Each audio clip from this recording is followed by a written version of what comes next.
Well, here's the new toy. It's a Hitachi EX200. Got it in the shop here doing a little maintenance. One of the maintenance items was putting this thumb back on. Doing some work with it, some tree work, and a thumb bracket down here. Thing got mangled. There's a bracket, the little strut that holds it on got tweaked. So, and I'll show you how he did it. He made a new plate, mounting plate here, cut off the old one, put on the new one, and then was able to salvage the old bushing here. He welded the bushing to the plate, and then he somehow maneuvered that 1,100-pound thumb in place and got it pinned in again.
They have what they call a duty cycle. The higher the amperage that you're welding, which I'm getting up there, the less minutes per hour you can weld with it, because it starts to heat up, and after a while you'll hear a fan come on in there for cooling. So you gotta just set, let it catch up.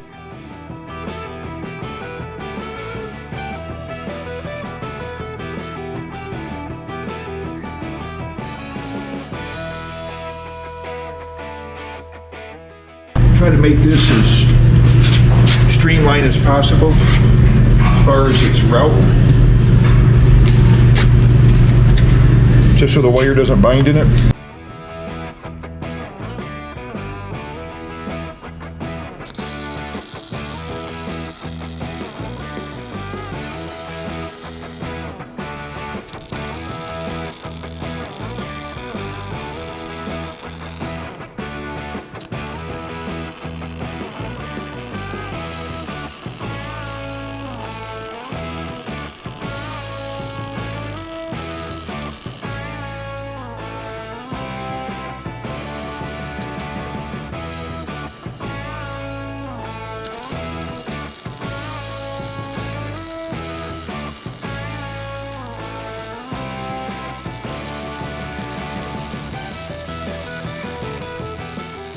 With the higher amperages, you've got to increase your wire speed for weld size, and lots of times when you quit, I got a pair of nippers here, there will be a little bit sticking out, Okay. like that. Yeah. It just was a way for me to get it started. Oh, okay.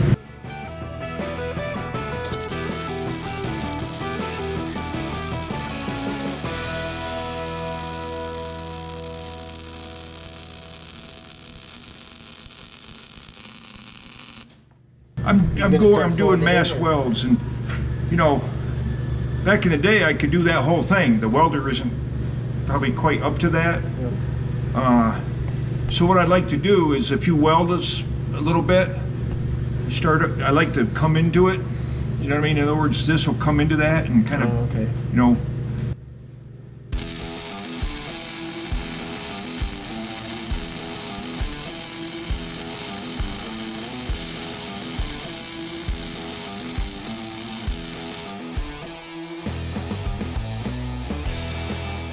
You got to get at kind of the right angle to get the weld to cove in there like you want it.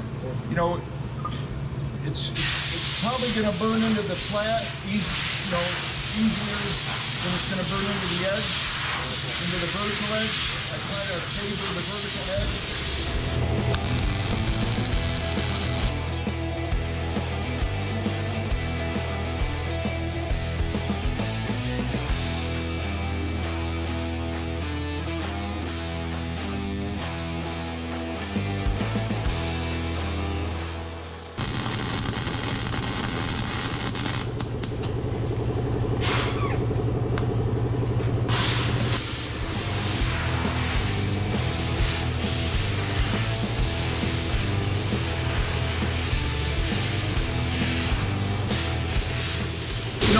Did you hear how that turned to sputter a little bit? You know, the fan is on, so I have to let that sit. In a perfect world, it would be a little bit more level, but this is okay. So the stick, usually you drag it. This, usually you sort of push it because the gas Angled, was flatter. now it's... The weld would tend to run.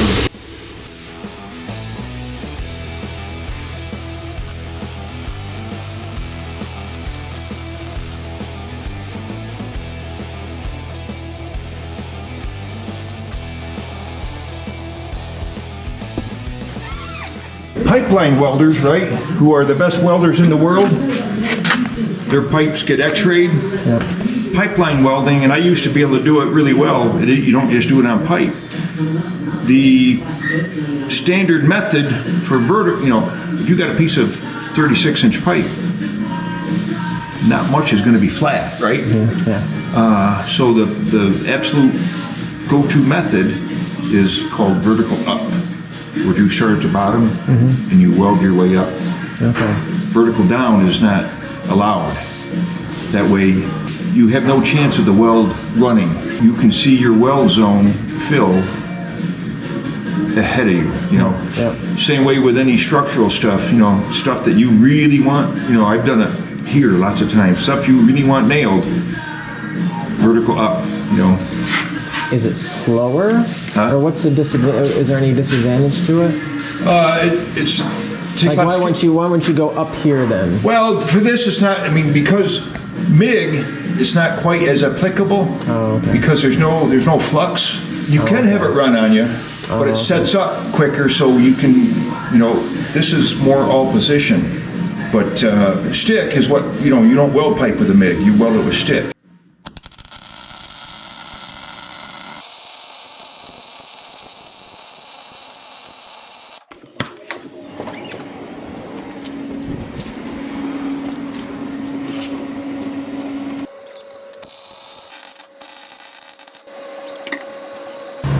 That fan just came on. I'm gonna probably do multiple passes in there, you know. When we did that cabbage harvester, because we had so much welding to do, we had 3 welders there. Mine and my John Deere buddies, you know, he had a miller that wouldn't, the duty cycle, that seemed to weld okay. You're not supposed to weld much into that duty cycle cutoff, you know.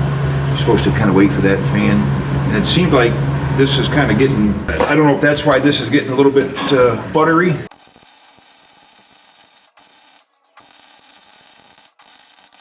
You'll see that whole cup fill up with it. So the gas won't come out. And if it builds up enough, it'll arc.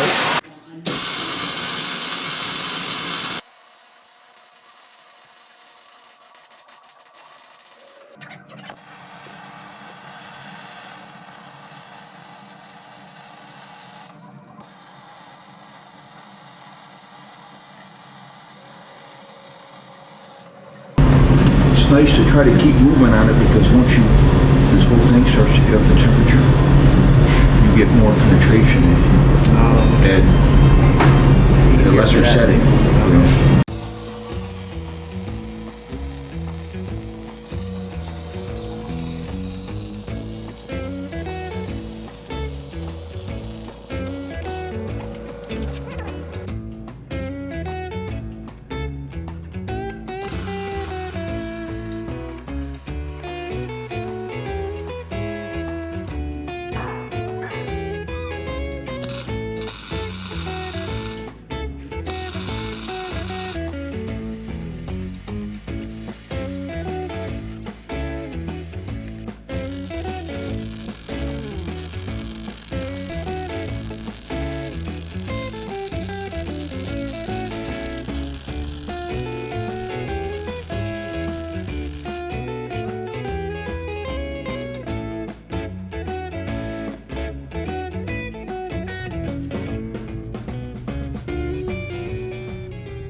See that white line?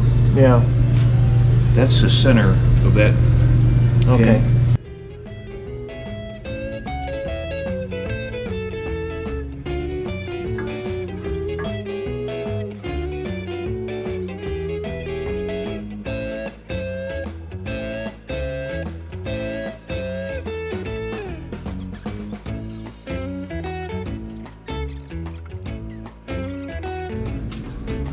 pin.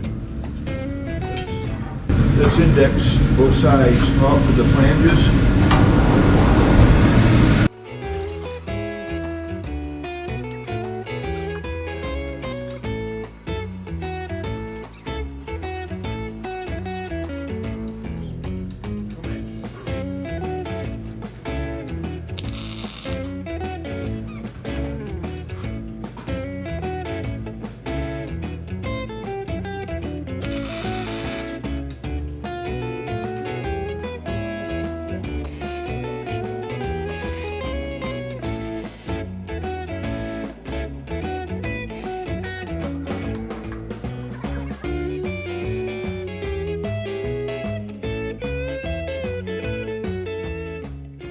You know, there's Where extra my weld crack here, goes. there's extra weld there. Yeah.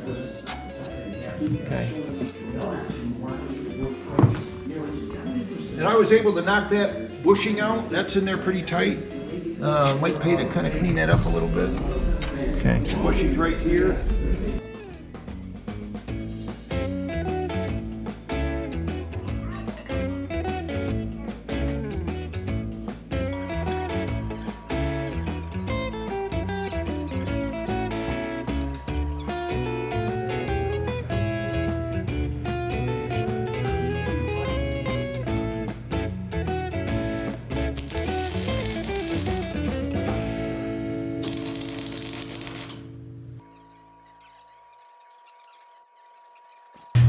For some reason, I don't know if it's bent, but it's not squaring up in there. Maybe not too bad, but it's the same distance from here back. Yep. So it's 2 inch, this thickness is 2 inches different than this thickness. So I just found a couple sockets that were 1 inch tall. Okay. You know, in our welding shop, we have all kinds of shim material. That way, within reason, we're centered.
So you're just building that up, Todd? Just filling that in?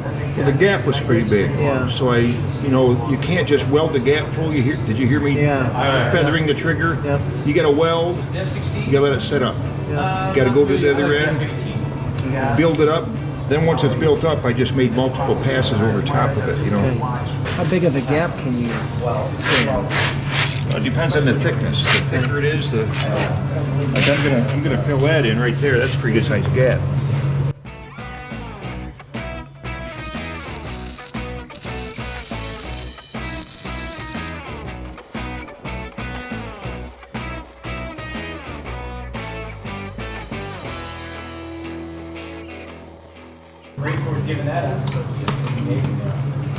Oh man, that's pretty awesome. Is pick a spot where you can get engaged, like right there. You know, there's a spot here that's a little bit of a tight gap, tight here. Build up there, make a bridge. Build up here, make a bridge. Then do a little welding here, build it up.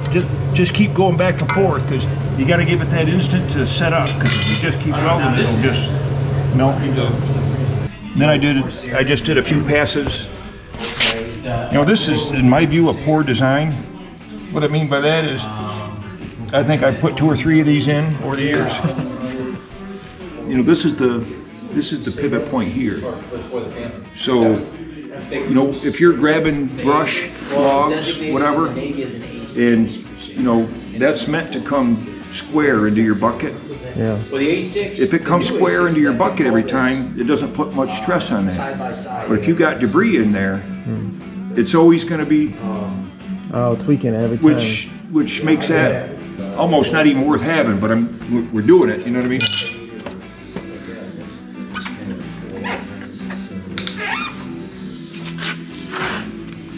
And this is actually heavier gauge pipe than what it used to be.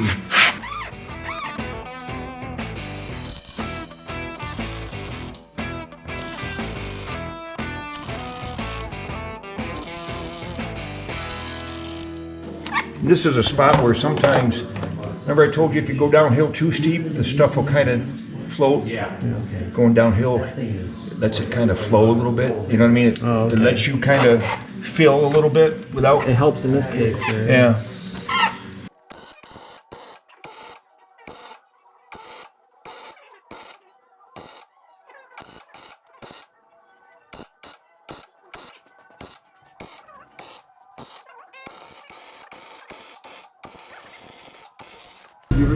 Oh, that's why I'm standing like this. Oh, that chain's not going anywhere. Oh, this is a shame. David's bolt might not be so proud. Well, I got a plan.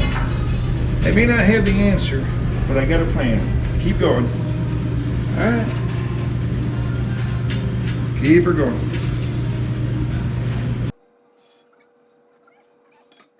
How far are we going? In a perfect world, that would go high enough to just go over there. And I'm not, you've got enough to throw in your cylinder. Well, we can always swing the back end around. Right, yeah, good point. No, I think you're gonna get above it, which is... As you come in, try to take your butt end to the east.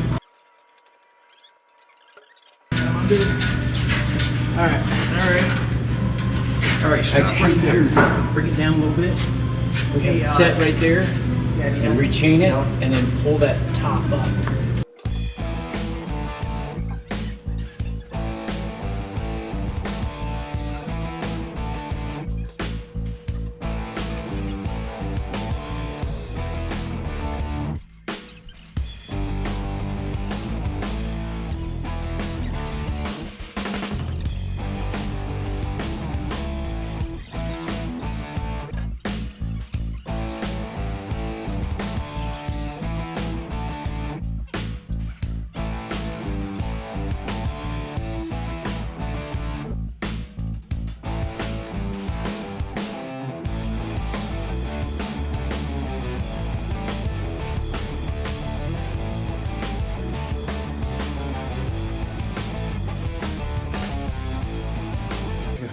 Okay, hey, just about that. A little more, Todd.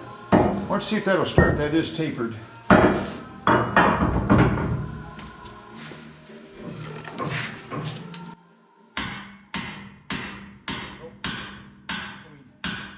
me see what you got. Come another half-inch, Todd. Just a little. I still think we got to go down just a whiff. Okay. Right. Just a whiff, Dave.